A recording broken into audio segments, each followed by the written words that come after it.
I didn't know what a governor looked like. But I know now they don't usually carry their own saddle.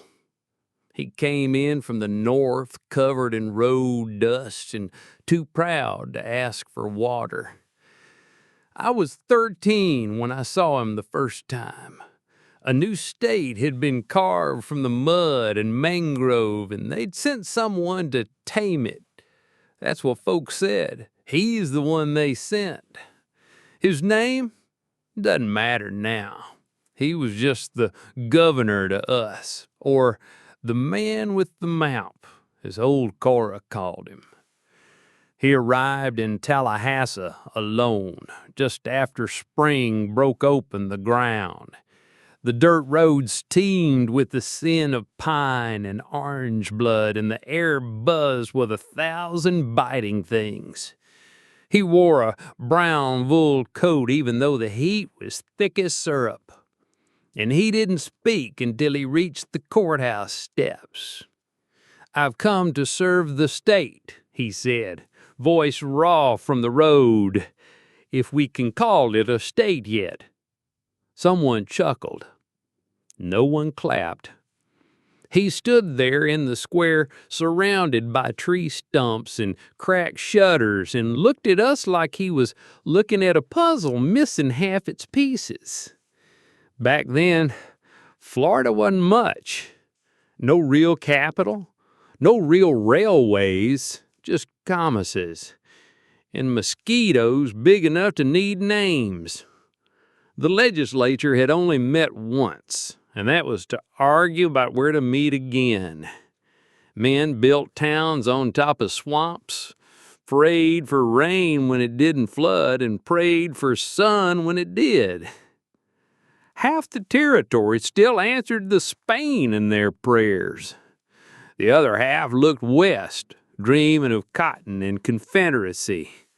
The rest just tried not to starve. The man with the map stayed in an old boarding house run by Miss Eula Carr, a widow with a boys like crushed gravel and arms strong enough to carry kegs up the stairs.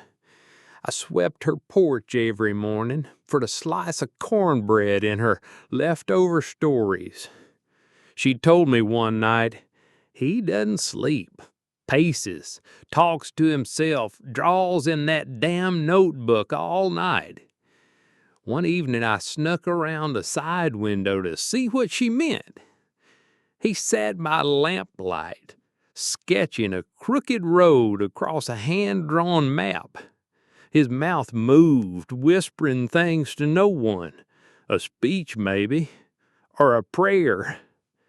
Then he stopped, stared hard at the flame, and said, almost to it, "They gave me a swamp and called it a crown." And then he smiled. Not the smile of a man who's glad.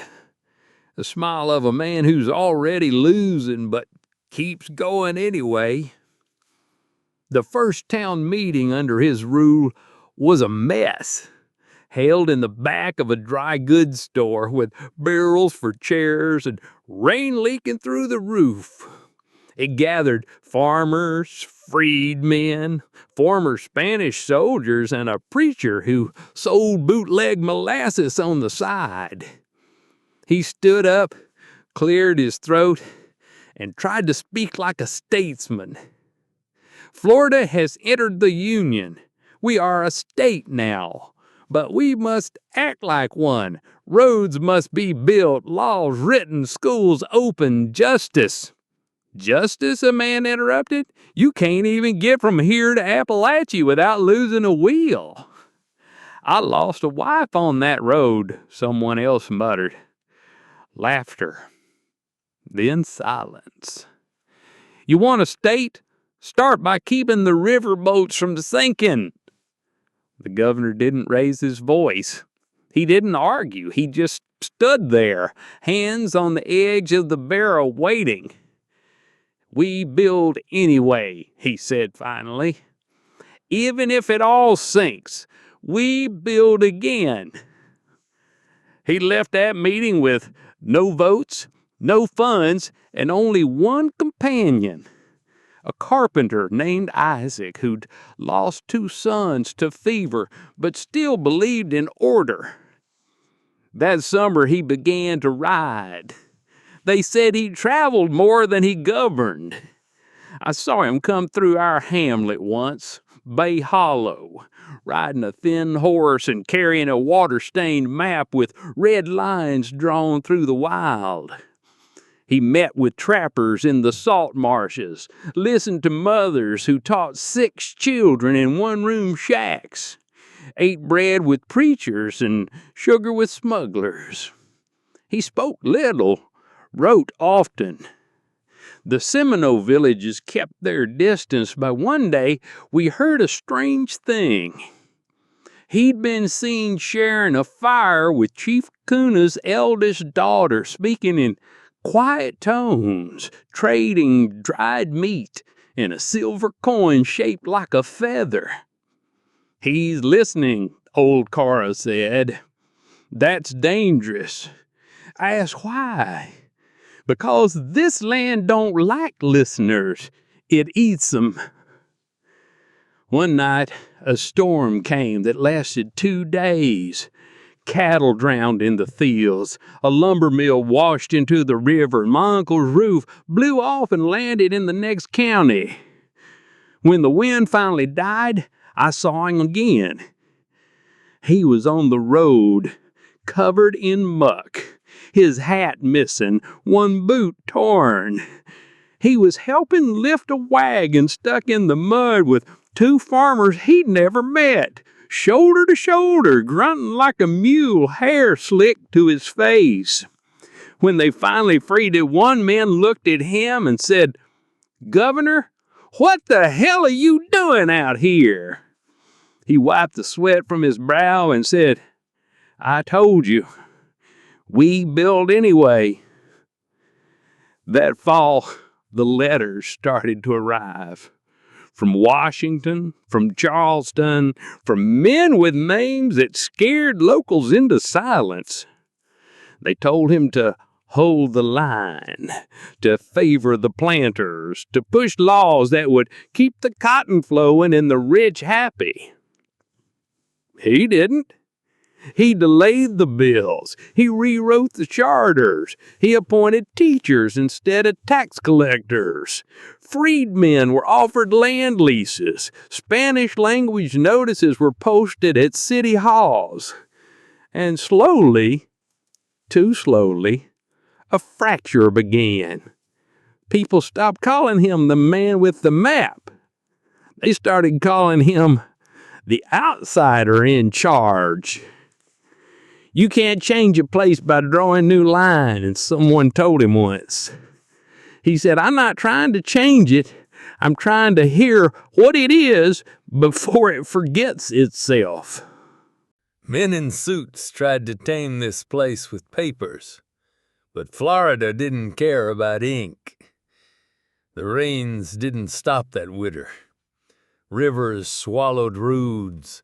Cypress roots pushed up from the soil like gnarled fists. Houses tilted, animals vanished, and people whispered that the swamps were reclaiming what had never truly been given away. And in the middle of it, still riding alone, still scribbling into that tattered map book, was him, the governor. We hadn't seen him in a month when the news spread. He was living among the Seminoles. No guards, no press, just a canoe, a wool blanket, and that same wild glint in his eyes. "What's he doing out there?" someone asked at the mill. "Learning how to lose," replied old Cora. He came back thinner, quieter, but his hands moved faster. He proposed a land pact, one that gave the remaining Seminole families rights to their ancestral water routes, fishing zones, and burial mounds. He even drew the boundaries himself, not with straight lines, but following tree lines, river bends, and footpaths carved over generations. He called it a listening map. The legislature burned it the same day. He tried again, this time proposing schools where Creek, Spanish, and English were taught side by side. We can't rule what we refuse to understand, he said. But he was met with silence, not anger. Worse, indifference. It was Isaac, the carpenter, who told me what happened next. He called a private council, Isaac said, lowering his voice. Only 6 of us. No pens, no paper, just a room, a jug of rye, and his voice. It told him he believed Florida wasn't ready to be governed, that maybe the statehood had come too soon. What do you mean? Someone asked him.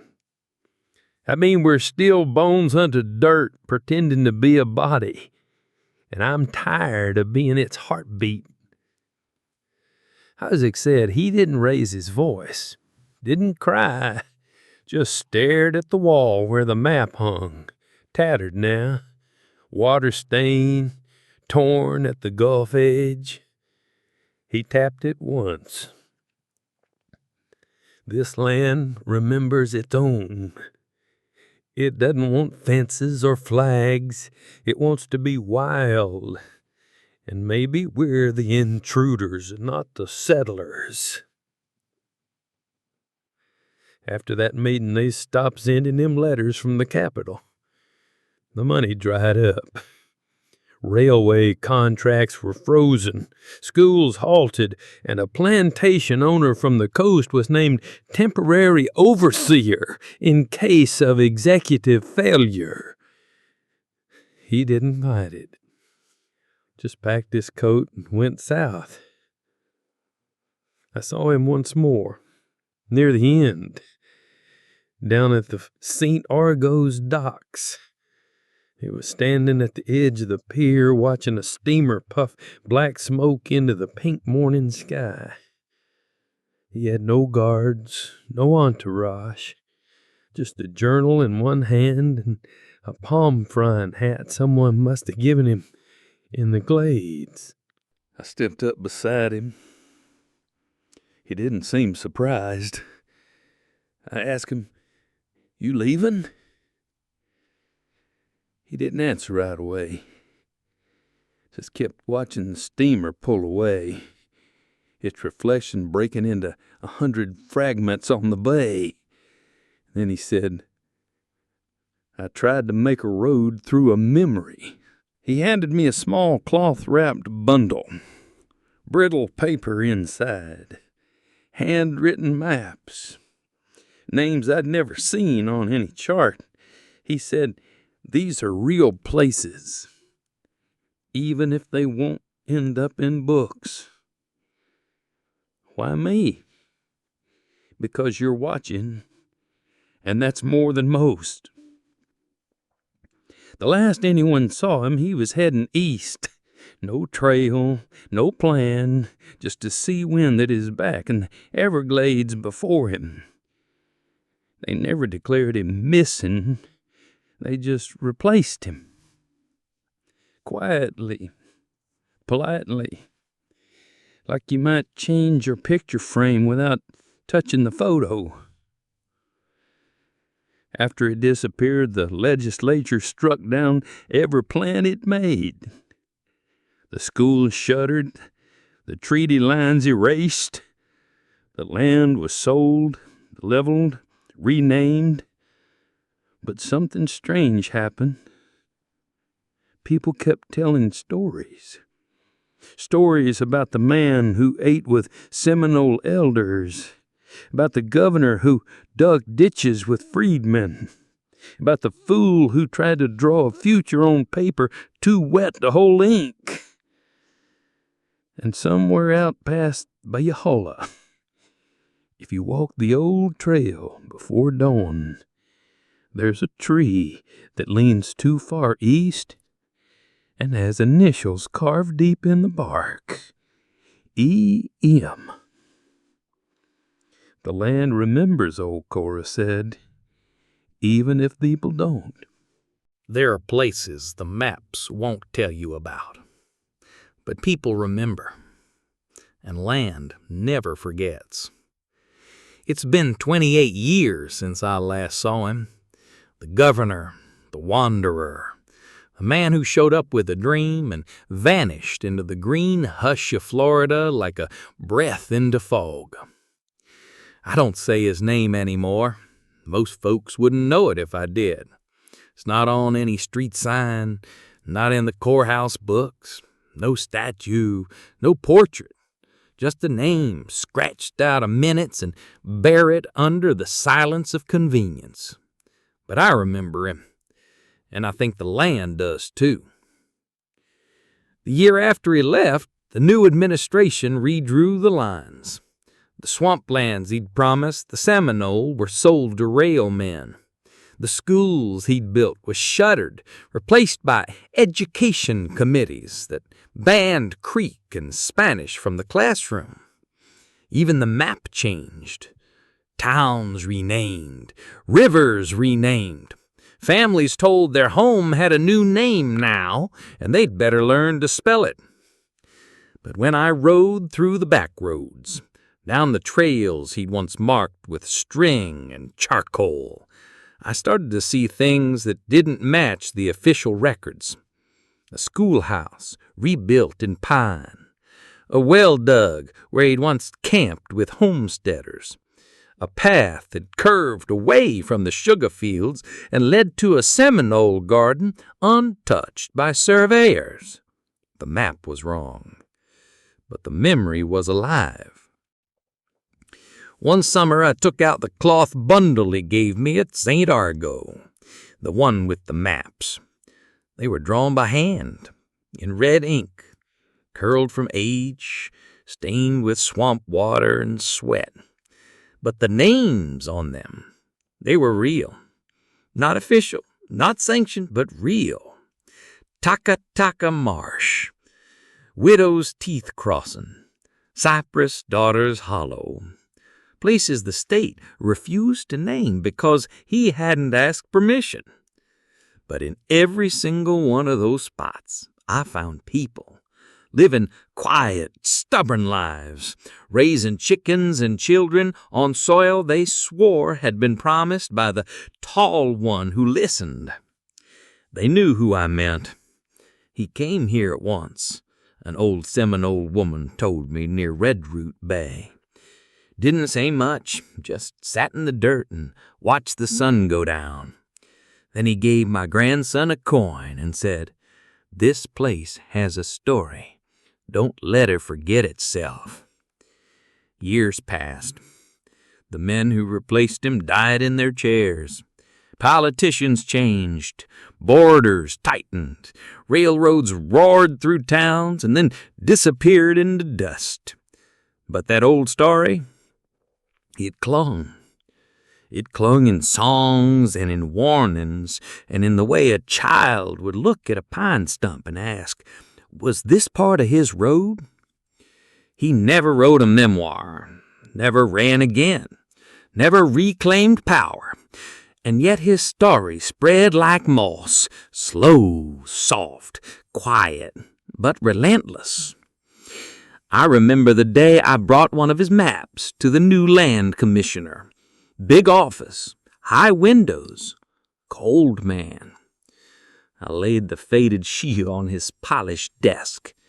I said, "This line here, that's a water trail used for 100 years, and this dock, this was a settlement before your records existed. I was there, he was there." The commissioner stared at it, unimpressed. "These aren't official marks," he said, frowning. "There's no validation." "No," I replied, "but there's truth in it." He folded the map and handled it back. "Truth," he said, "doesn't matter if it's not recorded." I walked out without another word. But that night, I tacked the map to the back of the church door. By morning, 20 people had copied it by hand. By winter, it had traveled halfway across the territory. No one said his name. They just said, "This is the way we remembered it." Now I'm an old man, and the land's changed, sure. The pines are thinner, the trains louder, and the air smells more like concrete than citrus. But I still take the old road sometimes, the one no highway touches, the one he rode down with Isaac years ago when the sky was still learning how to hold thunder. And when I reach the leaning tree just past the bend, I stop. It's still there. His initials, faded, carved too deep to vanish. E.M. Below it, someone else has scratched something newer, something rough but true. He tried, and that's enough. He didn't win. He didn't finish. But he tried, with both hands, with a broken map, and with a heart too soft for the job they gave him. A founder, I once heard someone say, is the one who stays. No, a founder is the one who listens and leaves something behind even when no one thanks him for it.